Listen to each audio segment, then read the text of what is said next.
Título 2º, das Normas Gerais de Tutela do Trabalho. Capítulo 1º, da Identificação Profissional. Seção 1ª, da Carteira de Trabalho e Previdência Social. Artigo 13. A carteira de trabalho e previdência social é obrigatória para o exercício de qualquer emprego, inclusive de natureza rural, ainda que em caráter temporário, e para o exercício por conta própria de atividade profissional remunerada. Parágrafo 1º.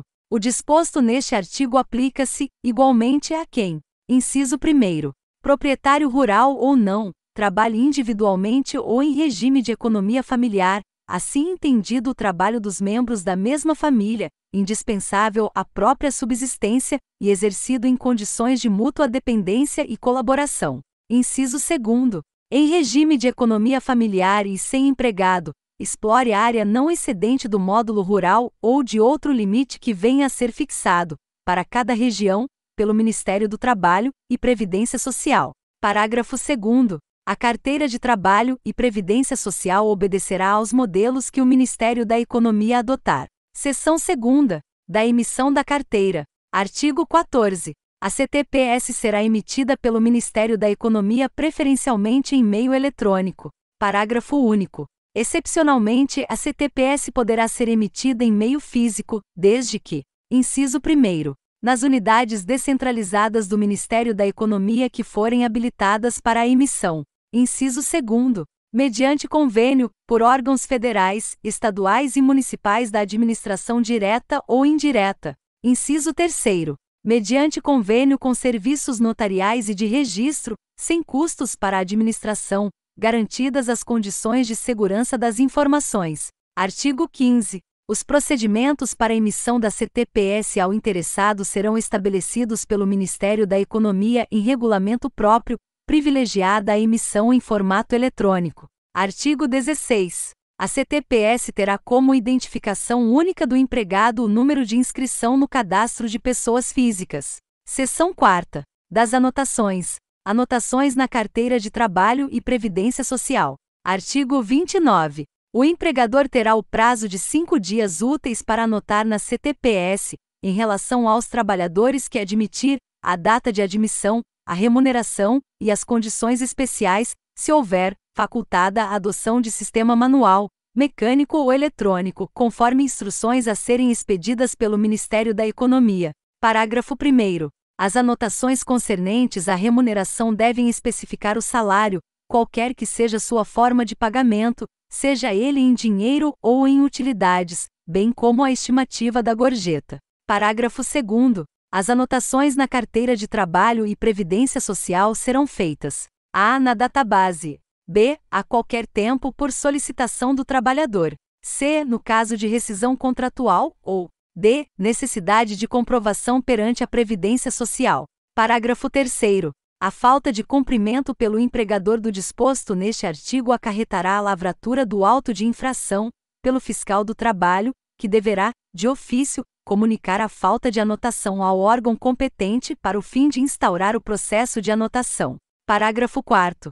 É vedado ao empregador efetuar anotações desabonadoras à conduta do empregado em sua carteira de trabalho e previdência social. Parágrafo 5º.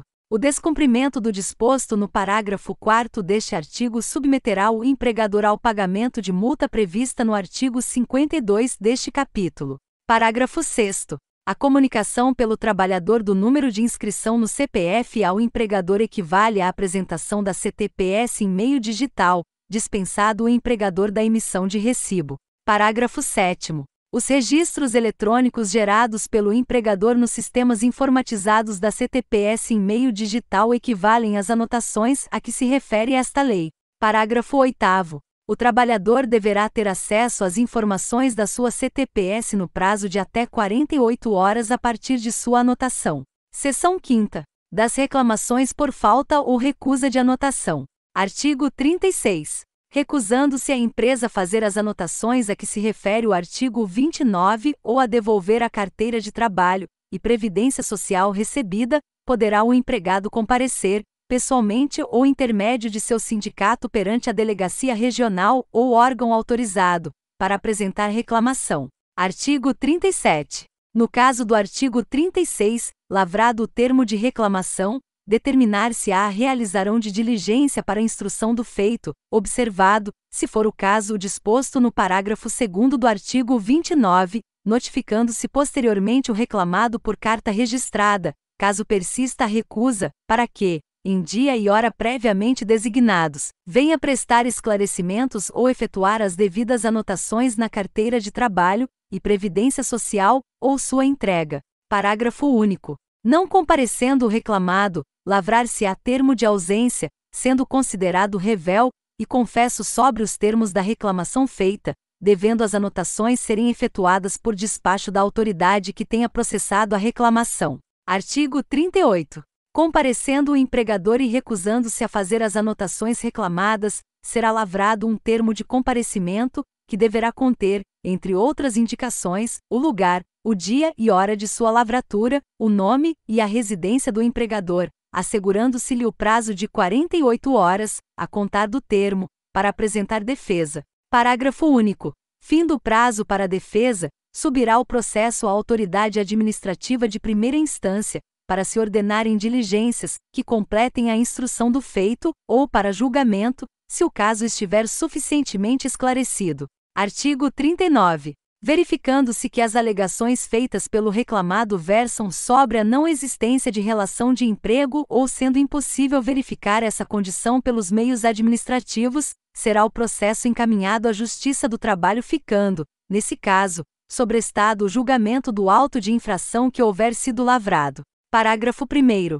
Se não houver acordo, a Junta de Conciliação e Julgamento, em sua sentença ordenará que a Secretaria efetue as devidas anotações uma vez transitada em julgado, e faça a comunicação à autoridade competente para o fim de aplicar a multa cabível. Parágrafo 2º. Igual procedimento observar-se-á no caso de processo trabalhista de qualquer natureza, quando for verificada a falta de anotações na carteira de trabalho e previdência social, devendo o juiz, nesta hipótese, mandar proceder, desde logo, aquelas sobre as quais não houver controvérsia. Seção 6ª. Do valor das anotações. Artigo 40. A CTPS regularmente emitida e anotada servirá de prova. Inciso 1º. Nos casos de dissídio na Justiça do Trabalho entre a empresa e o empregado por motivo de salário, férias ou tempo de serviço. Inciso 3º. Para cálculo de indenização por acidente do trabalho ou moléstia profissional. Seção 7ª. Dos livros de registro de empregados. Artigo 41. Em todas as atividades será obrigatório para o empregador o registro dos respectivos trabalhadores, podendo ser adotados livros, fichas ou sistema eletrônico, conforme instruções a serem expedidas pelo Ministério do Trabalho. Parágrafo único. Além da qualificação civil ou profissional de cada trabalhador, deverão ser anotados todos os dados relativos à sua admissão no emprego, duração e efetividade do trabalho, a férias, acidentes e demais circunstâncias que interessem à proteção do trabalhador.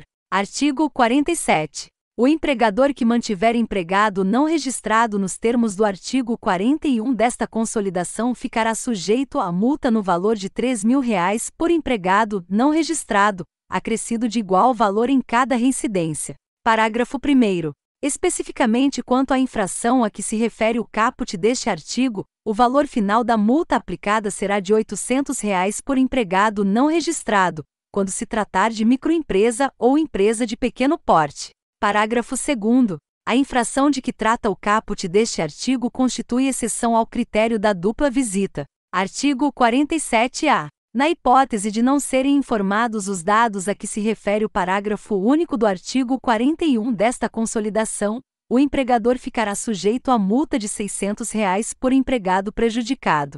Artigo 48. As multas previstas nesta seção serão aplicadas pela autoridade de primeira instância no Distrito Federal e pelas autoridades regionais do Ministério do Trabalho, Indústria e Comércio, nos estados e no território do Acre. Olá pessoal, a nível de informação segue os artigos, parágrafos, incisos e alíneas revogados do trecho compreendido entre o artigo 13 ao 48 do Decreto-Lei 5.452 de 1943, ou seja, Consolidação das Leis do Trabalho cujo conteúdo foi retirado do site do Planalto. Obrigado e bons estudos!